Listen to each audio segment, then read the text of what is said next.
वहीं बीजेपी की core committee की बैठक खत्म हो गई। सीएम योगी और अमित शाह बैठक में शामिल हुए थे।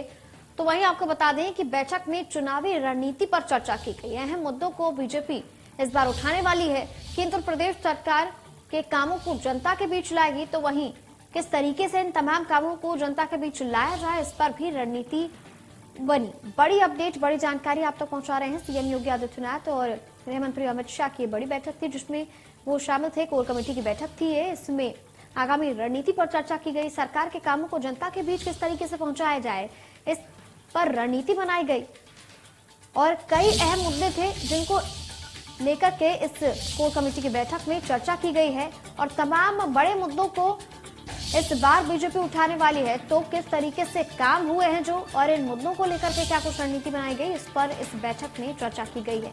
बड़ी अपडेट आप तक पहुंचा रहे हैं। सीएम योगी आदित्यनाथ और गृह मंत्री अमित शाह की कोर कमेटी की बैठक थी, जिसमें वो शामिल हुए थे। तमाम अपडेट के लिए रुक कर लेते हमारे सहयोगी रजनीश पांडे का, वो हमारे साथ जुड़ गए हैं। रजनीश, कोर कमेटी की बैठक खत्म हो गई, लेकिन तमाम मुद्दे जिनको लेकर के बैठक हुई थी उसको लेकर के क्या कुछ अपडेट है और किस तरीके से आगे की रणनीति पर विचार विमर्श किया जाना है? देखिए, जो बैठक हुई थी इम्पोर्टेंट बैठक थी, क्योंकि उस बैठक में धर्मेंद्र प्रधान से लेके वो सारे जिम्मेदार लोग मौजूद थे जिन पे जिम्मेदारी है चुनाव जिताने की। जो सबसे बड़ी बैठक में ये बात निकल के आई, जिस तरीके से सुबह इलेक्शन कमीशन की पीसी हुई थी, जिसमें भीड़ को लेके इलेक्शन कमीशन ने चिंता जाहिर किया था। हालांकि भारतीय जनता पार्टी पहले से ही तैयार थी। वर्चुअल रैली पे बात हुई कि अगर वर्चुअल रैली हम उत्तर प्रदेश में करते हैं तो क्या पैमाना होगा, कैसे होगा, क्योंकि इनका एक प्रयोग तो रहा अदर स्टेट में, लेकिन उत्तर प्रदेश में वर्चुअल रैली का इनका पहला अनुभव है।